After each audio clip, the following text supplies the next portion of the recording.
So my name is Kelly Kaspar. I am a PhD candidate at Michigan State University.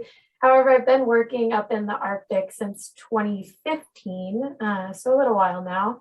And I got involved with this partnership that Aaron was putting together, and he kind of wrote me in along with Ben Sullender, who is currently in the wilds of Western United States doing research. So here representing our joint work, as well as the work of a bunch of folks at U.S. Fish and Wildlife Service who helped to fund this research and was guiding this research as it's been going on.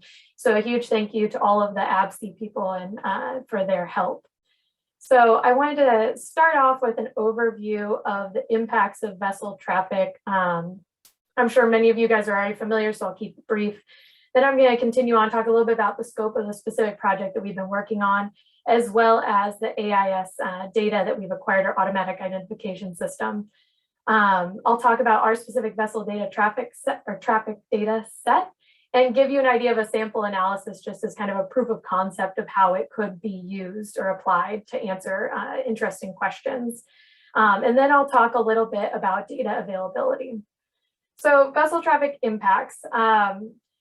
Marine vessel traffic has a lot of different impacts on the environment, including shipwrecks and oil spills. We all know about the Silindang, as well as ship strikes to cetaceans, underwater noise that can mess up echolocation, as well as discharge and emissions of black carbon or pollution or things like that, and invasive species that can have a negative impact on the ecosystem. Now, this project was designed to answer an overarching question of looking at how vessel traffic has changed in Pacific Arctic waters and how we can use vessel traffic data to analyze and assess those ecological impacts. Then the way we're doing this is by looking at automatic identification, or AIS data. For those of you not familiar, AIS is essentially ship GPS. It's required on all ships over 500 gross tons, all ships over 300 gross tons on an international voyage, as well as all passenger vessels. So basically any large ship or any ship with people on it is going to have an AIS transmitter. And those can be picked up by satellite or terrestrial receivers. However, one of the downsides of AIS data is that the historical data is not publicly available in large amounts. There are some data sets that are isolated and available. So that's where this project really comes in into play. So what we did is we have acquired AIS data for 2015 through 2020, so 6 years of data. It ended up those AIS pings, we got only the satellite pings, not terrestrial, but the satellite pings, which pick up a lot of the remote areas like the Bering Sea.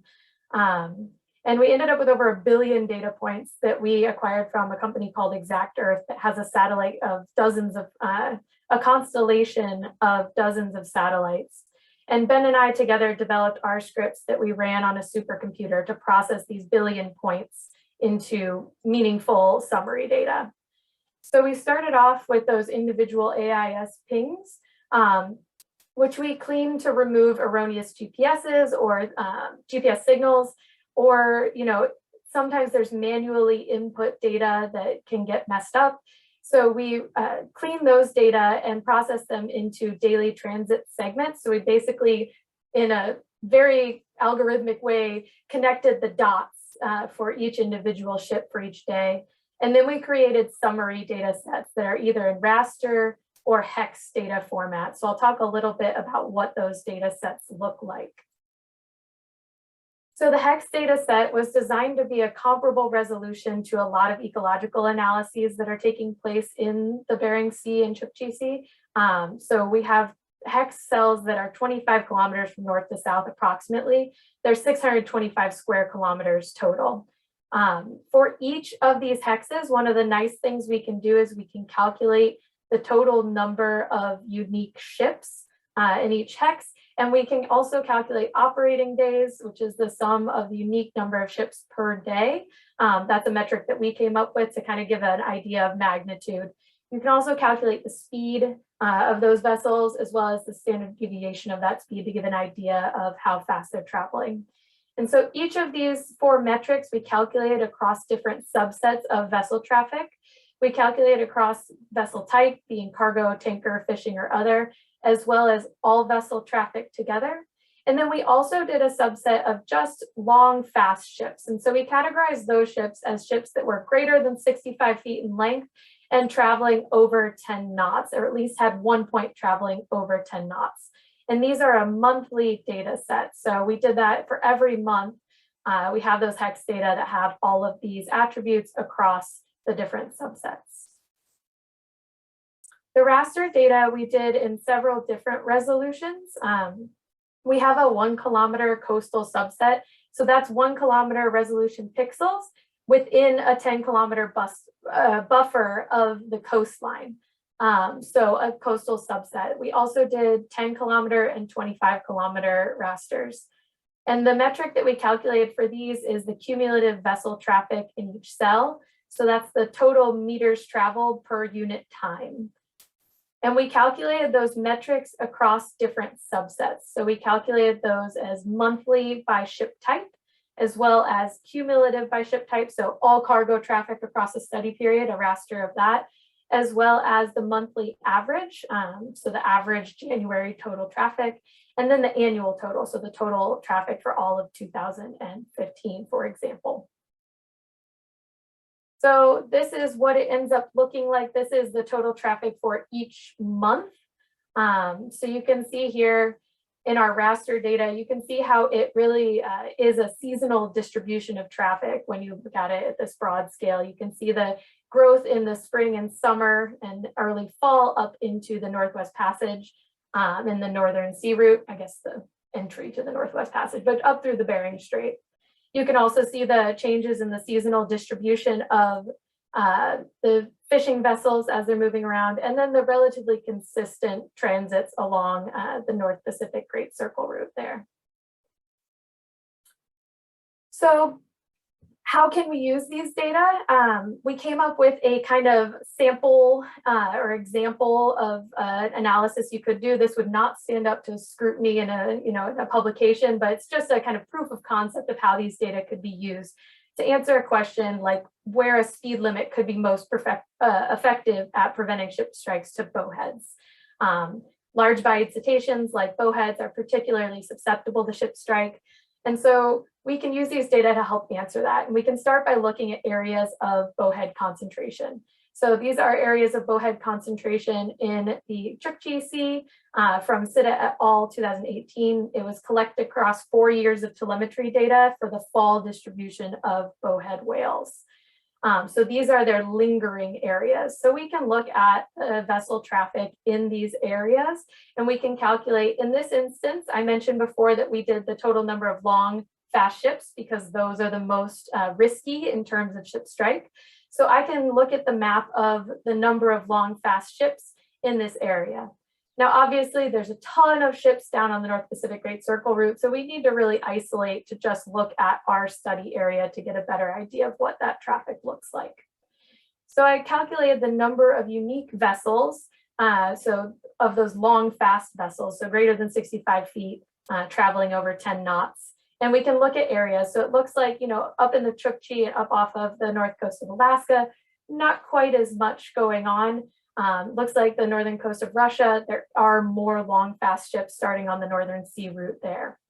However, we can also look at differences through time. So we can look at the years in which these telemetry data were collected, and we can subset out and see maybe in particular years, the bowhead population that was tagged was more susceptible. And it looks like maybe in 2008, there was an average of 4.5 ships that were long and fast in those areas of concentration. So this is really just a proof of concept to show how these data could be applied.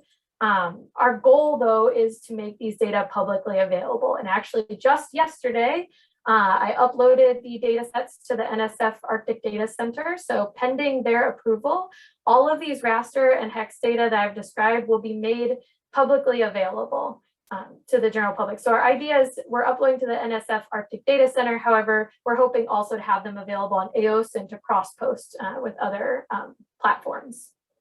In addition to the data sets, we're also providing documentation because obviously it's important to understand not just the data themselves, but how they were analyzed and how we process them. So I've given a brief overview, and we're going to put together a 2-page starter guide that kind of has a get started, a get started set of directions and some of the big main points. However, Ben and I and Aaron and my advisor are also putting together a peer-reviewed data paper that kind of goes more in depth on how we constructed our algorithms for processing, and a lot more in depth on the potential assumptions behind these data sets.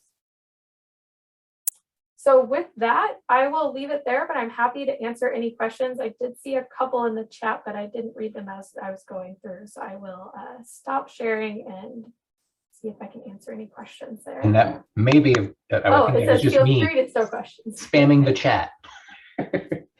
But just really quickly too, I want to, and actually I'm going to spam the chat again, literally. I just want to throw in the big group of folks that have consulted with us along the way. In fact, some of those people are even like here today.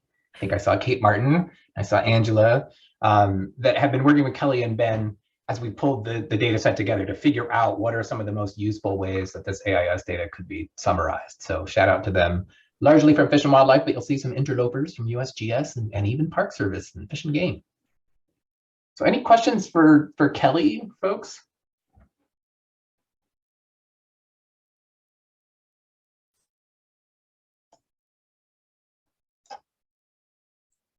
I have a question. Hi, Kelly. I was just looking at a presentation that was put up yesterday at the Alaska Forum on the Environment for increased shipping in the Bering Strait related to Russian traffic. And I was wondering, are our pings only coming from US vessels? No, so we are getting all of the traffic on the Russian side as well. That is actually a huge asset of this data. And I'm also, actually, if you wouldn't mind sharing that link with me, or if it's available as a link to that presentation, I'd love to see it, because I am doing some research on vessel traffic in the Bering Strait as part of my dissertation as well. And the increases on the Russian side are, at least in recent years, using this data set, they're pretty dramatic, especially with regard to fishing vessels in the Gulf of Anadyr is what I'm finding. Yeah, I think they had somebody from the World Wildlife Fund in the presentation, and I'll get you a link for the Alaska Forum on the Environment. All of the presentations were recorded. You might have to register, to get access to the presentations, but I just think it's interesting how they're also focusing on the same issue, coming about it from similar species, marine mammals. And their focus is more on that northern shipping lane and the oil and gas industry and how that's opening up. So really similar. I'll put it in the chat. Cool. Yeah, our kind of goal with this data set was kind of to, put out the baseline information there, and then it can be used to answer a huge variety of questions. Yes, and also I'm sorry if I didn't quite answer in terms of like Russian traffic. It's not just Russian flagged vessels either, it's all flag states. So any vessel that's sending on AIS ping, we are picking up. And those AIS transponders are required by the International Maritime Organization. So it's kind of a very international data set. I have to say, above and beyond that, I work with short-tailed albatross, which is an endangered species. And we're always looking out for any type of collision potential. And fishing vessels are more likely to be an impact to short-tailed albatross from the hooks that are used. But once in a great while, an albatross will collide with a vessel. So thank you very much. That's fascinating. Yeah, I've actually read a couple papers on short-tailed albatross attending vessels that used AIS, and they tracked the albatross and the vessels and showed how they were following each other, and it was fascinating. Very cool. Yeah, Rachel Orborn at OSU was doing some research like that. That's great. Yeah, thanks. Thank you. Other questions or ideas for Kelly?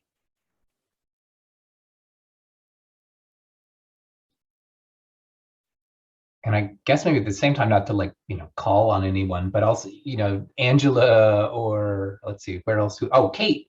if either of you have any, insights. I don't know if you've had a chance to look at some of the maps or whatnot. Oh, actually, we've got a question here. Jesse, go for it. Yeah, this is very cool work. I worked on a previous project that was related to it, but it was all terrestrial data, and it's older data. So it might be interesting for some folks who are interested in this to compare the data sets, and I can post a link to that. But I was curious, with that in mind, are the scripts that you use to process the data publicly available?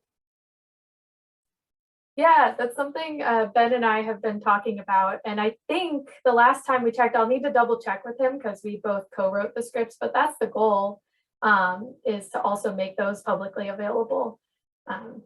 We had to kind of write them from scratch because there have been a few publications on, standardizing like kind of descriptive algorithms for AIS processing, but I haven't seen a lot of actual code so far. So that would be a goal. Oh, sweet. And you have the sweet. Thank you.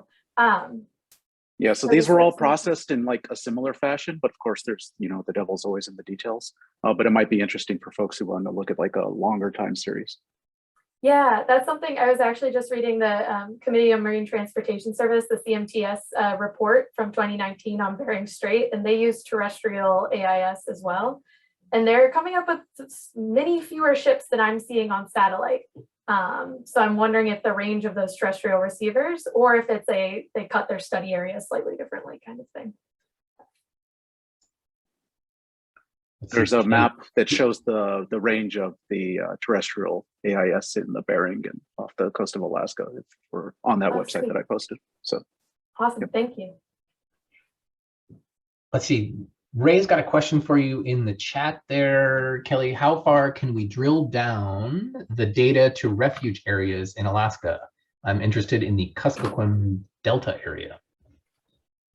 Let me look up a map just to make sure. So in terms of going like inland, we haven't, it gets kind of a little more iffy once we go into narrower areas, just because you start getting the GPS error of the pings is crossing over and onto land. Well, Kelly, I have responsibility for that entire coastal area, including Nunivak Island. So I'm pretty interested in what that inland strait looks like and what looks like along that coastline there, and especially around Nunivak. There seems to be some concerns about oil spill potential and risk on Nunivak Island because it's kind of out in the middle of there all by itself. So it's kind of, but at least what I'm interested in at my level. Okay, sorry, I wasn't sure how far out we were going. But yeah, that's definitely, that will be in the data set. And that's something, if you're interested in that, you want kind of a subset of the data, or you're interested in that, that's something I can run through for you. The agreement with Exact Earth is that we have to put the data out there in a non-identifiable and substantially modified format. And that's kind of, I guess the agreed upon is, Hex or Raster of some sort, but I can go back and recreate some more fine scale around specific areas if that's something you're interested in. Really would be, because we don't know what the risk is for oil spills or ship collisions in that area, and we're responsible for a mile offshore. So we have this pretty huge area of coastal and water that we're responsible for. But also I'm concerned about, something outside the mile, if you will, that will drift into and affect those coastal areas as well. So there's always that piece of that discussion. Thanks. Definitely. Yeah, no problem. And that coastal subset, it's a 1 kilometer resolution, but it goes 10 miles out. So perfect. Still not super far, but enough to get an idea. Yeah, that link I threw in the chat, Ray, you might, because there's some maps in there that have some summaries that you might actually take a look at. Give some initial ideas. But yeah, we do have some funding in here, and again, some additional funding, thanks to Angela. And Angela, I'll go to you next, for some custom analyses. So, we still have some of Ben's time left to do some of that too, Ray. So if there's something specific that you want, let's talk.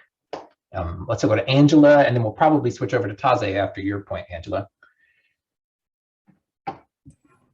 Thanks. Yeah, I just wanted to reiterate that definitely, Ray, if there's if you take a look at the products to date and you don't find something exactly what you need, just go ahead and ask, because that's what the money was in there for. And I have found the geniuses from Axiom to be extremely responsive and kind of, get what I need, even when I don't always speak very clearly. And I just want to say that, that this, I mean, I can't say enough good about these products and about the people, massaging the data. And I use that, in a way that implies it's messy data. It has to come in, it has to get processed. They have to document, they have to do the due diligence on the data, and they've done all that. So what results for us is solid maps.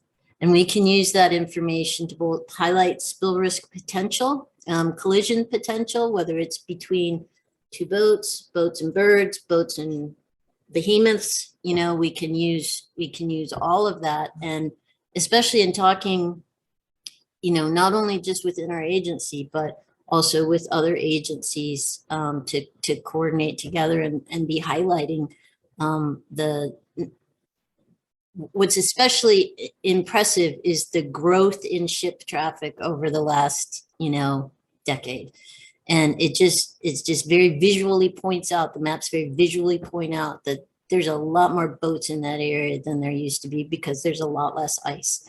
And so I would just encourage everybody on Fish and Wildlife and everybody else. I mean, this should be information that is used by everyone to continue to highlight risks to our Western waters, this really diverse series of ecosystems that have a lot of, has a lot of boats going through them. So thanks again. I'm always impressed, Kelly, when I see, and I learn something new every time. So I'll stop talking, but Ray, just ask for what you need, and if it's not in there. Thanks. Awesome. Thanks, Angela.